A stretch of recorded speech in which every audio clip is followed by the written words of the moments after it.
मैं यही कहना चाहूँगा कि अगर न्यू स्टूडेंट आ रहा है कोई भी है ना यहाँ स्टडी करने के लिए, पहली बात तो उसके पास एक स्किल होना बहुत ही मैटर करता है ना। क्लासेस और पार्ट टाइम वर्क के बीच में बिल्कुल टाइम ही नहीं मिल पा रहा मुझे यूट्यूब वीडियो रिकॉर्ड करने का। बट आज मैं कोशिश करूँगा एक वीडियो रिकॉर्ड करने की जिसमें मैं टॉपिक कवर करूँगा कि यूके आने से पहले आपको क्या क्या शॉपिंग करनी है, यहाँ पे लिविंग एक्सपेंसेस क्या है, जिसमें रेंट और बाकी अदर एक्सपेंसेस भी मैं इंक्लूड करूँगा, ग्रॉसरी वगैरह। और अगर मौका मिला तो आपको मैं यहाँ पे स्टोर का भी टूर करा के लाऊँगा जिसमें आपको मैं शो करूँगा कि क्या क्या प्राइजेज़ हैं चीज़ों के। ठीक है, तो थैंक यू। तो आज मैं यूनिवर्सिटी गया था और मैंने एक पुराने स्टूडेंट का इंटरव्यू लिया है आप सबके लिए। तो सबसे पहले सीधे हम उस इंटरव्यू को ही देखते हैं। हाय एवरीवन, सो मैं अपनी यूनिवर्सिटी आया हूँ और यहाँ के जो पुराने स्टूडेंट्स हैं उनका थोड़ा रिव्यू लेना चाहता हूँ। तो ये मेरे फ्रेंड है, क्या नाम है आपका? My name is Gurpal Singh. Okay, Gurpal Singh, आप कहाँ से ट्रैवल करके यूनिवर्सिटी आते हैं? मैं एक्चुअली वॉल्वरहैम्पटन से यहाँ रैक्सम। ठीक है, तो गुरपाल, ये जो मेरी वीडियो है ना, इसका टॉपिक ये है कि यहाँ पे क्या कितना एक्सपेंस है, कितना रेंट है, इस चीज़ से रिलेटेड मैं टॉपिक मतलब वीडियो बना रहा हूँ। तो आपका मंथली रेंट कितना है? मैं जहाँ रहता हूँ वहाँ शेयरिंग में रहता हूँ एक स्टूडेंट के साथ। वहाँ शेयरिंग में हम दोनों को 500 पड़ता है, एक पर्सन को 250 पड़ता है। तो 250 आप अपना रेंट दे रहे हो और आपका मंथली एक्सपेंसेस ग्रोसरी वगैरह खाना वगैरह का कितना हो जाता है, आपको कुछ आइडिया है? अगर हम अंदाजा से बात करें तो अगर टिफ़िन लगाना हो तो टिफ़िन की बात करूँ तो 120 का पर मंथ पड़ जाता है। Okay, easily. तो 250 प्लस 120। Okay, nice. तो फ्रेंड्स, यहाँ पे जो है ना वेरी करता है आपका एक्सपेंस, क्योंकि ये आपके रेंट के ऊपर वेरी करता है और कितना आप एक्सपेंड कर रहे हो उस पर वेरी करता है। तो जैसे कि गुरपाल 250 दे रहा है रेंट और मैं यहाँ रैक्सम में रह के 390 देता हूँ। बट मैं गुरपाल से ये पूछना चाहता हूँ कि आपको ट्रैवलिंग एक्सपेंस वहाँ से यहाँ आने में कितना पड़ जाता है? एक्चुअली हम ये भी डिपेंड करता है कि हमारे पास रेल कार्ड है या नहीं है। अगर हमारे पास स्टूडेंट के पास रेल कार्ड है तो फिर पड़ेगी 16 पर ईच, है ना। एक 1 डे की ट्रैवल है, रिटर्न की, अप एंड डाउन कर सकता है वो।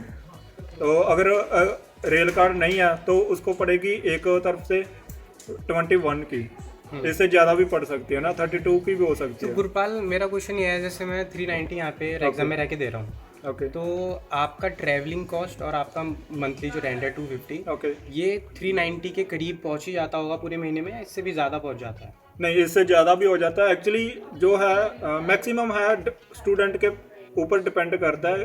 अगर हमारा खर्चा मंथली है तो 500 to 600 है ना। तो इजीली अगर आप एक्स्ट्रा खर्च करते हो खाने के लिए ना, अगर फूड के अलावा भी कुछ खाते हो, तो अगर आपको पता है कि है ना खाना है, भूख लगी है, बेसिकली आपका जो बेसिक खर्चा है वो 500 से 600 है और इसके आगे आप जितना चाहे खर्च करो। तो गाइज, जो मेरे कहने का मतलब ये था, कोई 250 पे करता है, कोई 300 पे करता है मंथली रेंट, कोई 350 करता है, मैं 390 कर रहा हूँ। बट ट्रैवलिंग कॉस्ट के सब लगा के 400-500 ये सब लग ही जाता है आपका। जैसे हम बात कर रहे हैं कि एक्सपेंसेस की, ये भी एरिया पे डिपेंड करता है कि अगर हम रैक्सम है ना यूनिवर्सिटी चूज़ किया तो रैक्सम एरिया के अलावा है ना यहाँ रहते हैं तो हमारा कॉस्ट है जो बढ़ता है 450, है ना। अगर डिपॉजिट भी हमारा है या 500 600 इतना कॉस्ट पड़ जाता है रैक्सम के लिए। अगर हम अनदर सिटी चूज़ करते हैं, लाइक यहाँ से दूर है जो बर्मिंघम है, जो वॉल्वरहैम्पटन है, अगर चेस्टर है, लिवरपूल है, मैनचेस्टर है, वहाँ रेंट पड़ता है 250-300 के करीब। अगर बॉक्स रूम लेते हैं एक पर्सन, सिंगल पर्सन का पड़ता है 300 से 350। सो गाइज, बेसिकली इनके कहने का मतलब ये है कि जो आपका रेंट है वो वेरी करता है सिटी टू सिटी और अकोमोडेशन के अकॉर्डिंग की उसमें कितनी फैसिलिटीज़ हैं। अभी मैं 390 पे करता हूँ, बट मेरे को एक चीज़ ये है कि मुझे ट्रैवलिंग कॉस्ट नहीं पड़ता। सेम टाइम पे कोई 200 पे करता है पर उसको ट्रैवलिंग कॉस्ट भी पड़ता है, तो लगभग इतना ही बैठ जाता है हमारा। तो गुरपाल भाई, आपसे मैं पूछना चाहता हूँ, पहले आप ये बताओ आप कितने टाइम से यूके में हो? एक्चुअली मेरा यहाँ इनटेक था, जून इनटेक। अभी मुझे 4 से 4.5 मंथ हुए हैं यहाँ स्टडी करते हुए। गुरपाल भाई, आपको पहला पार्ट टाइम जॉब मिलने में कितना टाइम लग गया था? फिलहाल पहले तो है ना 15 से 20 दिन तो डॉक्यूमेंटेशन पूरी करने में लग जाते हैं, है ना। धीरे धीरे हम सारी आप बता सकते हो क्या क्या डॉक्यूमेंट चाहिए? या डॉक्यूमेंट जैसे कि NI अप्लाई करना होता है, बैंक अकाउंट हमारा जहाँ होना चाहता है। तो फर्स्ट ऑफ ऑल तो UK एंटर होने के बाद ही है ना तुरंत 2 दिन 1 हफ्ते के बीच आप BRP कलेक्ट करो, है ना, जो रैक्सम के नियर पोस्ट ऑफिस है वहाँ से। मैंने पहले दिन ही कनेक्ट करा था या। और NI नंबर को आने में 1 महीना लग जाता है, या और बैंक अकाउंट आपका होना वही चाहिए 25 से 30 दिन लग हाँ, जाते हैं। और आपको एक टर्म लेटर रिलीज कराना होता है यूनिवर्सिटी से, इमिग्रेशन से, उनको मेल करके हाँ। वो टर्म लेटर दे देते हैं जो आपको काम के आसानी दे सकता है ना। तो अभी आप पार्ट टाइम कर रहे हो?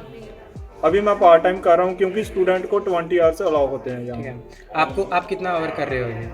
यहाँ मुझे एक वेयर हाउस में 16 to 18 आवर्स मिल जाते हैं इजीली पर वीक। That's great. तो आपका पे वेज कितना है? एक वीक में मेरा बन जाता है 150 और 180 पर आवर कितना बन रहा है आपका? पर आवर है जो गवर्नमेंट के रूल्स के के अकॉर्डिंग है 1144 है। 1144 पर आवर आपको मिल रहा है, और लमसम आपको 16 to 18 आवर मिल जाता है। तो मंथली आपका अराउंड आई थिंक 700 से ज़्यादा बन जाता है, राइट? 700। तो 700 में आपका लिविंग एक्सपेंस, आपका सारा खर्चा, हर चीज़ निकल जाती है, राइट? ओके। सो आप कुछ टिप्स देना चाहोगे अगर कोई नए लोग आना चाहते हैं यहाँ पे? मैं यही कहना चाहूँगा कि अगर न्यू स्टूडेंट आ रहा है कोई भी, है ना, यहाँ स्टडी करने के लिए, पहली बात तो उसके पास एक स्किल होना बहुत ही मैटर करता है ना। UK में पहले बात स्किल होना मैटर करता है, क्योंकि यहाँ स्किल के बिना हम क्योंकि CV बना लेते हैं वो फेक होते हैं ना। तो ऐसी बात नहीं है, आप स्किल सीख कर आओ, कोई भी है, फूड की, हेयर कटिंग की, या फिर कुछ भी लगा लो, तो वो आपके पास स्किल होनी चाहिए जिसके इजीली आपको काम मिल सके यहाँ। ये आपने पॉइंट बहुत अच्छा पॉइंट आपने ऐड करा है। बिकॉज अगर आपके पास स्किल है, जैसे आपने अभी एग्जांपल लिया कि जैसे हेयर कटिंग है स्किल है, ठीक है, तो यहाँ पे बहुत कम लोग ऐसे होते हैं जिनके पास स्किल्स होती है, तो इजीली आपको काम मिल जाता है, राइट? यही पॉइंट है आपका कहने का, ठीक है। So that's all from Gurpal Pal, और thank you so much bro for giving your time. Okay, मैं यहाँ तक आ गए हो तो सबसे पहले तो लाइक करो, और आपके जो भी डाउट्स हैं उनको कमेंट करो, मुझे सब्सक्राइब करो, ताकि मुझे और आगे भी मोटिवेशन मिलती रहे वीडियोस बनाने के लिए। सो बेसिकली हमने गुरपाल के कहने का मतलब ये है कि अराउंड 600 आपके स्पेंड हो जाते हैं। अगर आप सस्ती अकोमोडेशन में रह रहे हो, 250 के करीब भी पे कर रहे हो, तब भी स्टिल आपको ट्रैवलिंग कॉस्ट पड़ेगा यूनिवर्सिटी आने में। बाकी आपका खाने का खर्चा हो जाएगा, अगर आप चाहे बाहर से खाओ या खुद बनाओ, ठीक है। तो मेरा क्या है कि 390 मेरा रेंट है, और अराउंड 50 to 100 मेरा अदर एक्सपेंस हो जाता है। तो 500 और प्लस अगर मैं और चीज़ें बाहर से कुछ ख़रीद के खा लूँ तो 600 लमसम आपका खर्चा आएगा। और आप इसको इंडियन रुपीज़ में कैलकुलेट करोगे तो आपको लगेगा कि बहुत ज़्यादा है, बट आप यहाँ पे पाउंड्स में कमा रहे हो, तो यहाँ पे खर्चे भी पाउंड्स के हिसाब से ही हैं। 100 आपका मिनिमम खर्च होगा ही होगा। और यहाँ पार्ट टाइम की अगर मैं बात करूँ तो पर आवर आपको 11.55 यहाँ पे वेज रेट मिलता है, जिसमें अगर आप वीकली 20 आवर्स भी पूरे कर रहे हो तो आपको डेफिनेटली आप 800 से 900 पाउंड कमा रहे हो, जिसमें से 600 आप खर्च कर रहे हो, बाकी आपकी सेविंग ही है एज अ स्टूडेंट। तो और हाँ, पार्ट टाइम कैसे मिलता है उसकी मैं एक अलग से वीडियो बनाऊंगा, और ग्रॉसरी की भी एक किसी दिन मैं दोबारा से मॉल में आके या स्टोर में आके दोबारा से वीडियो बनाऊंगा, और यहाँ पे चीज़ें कितने की मिलती हैं, इंडियन फूड कितने का मिलता है, सब कुछ दिखाऊंगा। बट अभी खैर मेरे पास टाइम नहीं है, चलते फिरते बना रहा हूँ।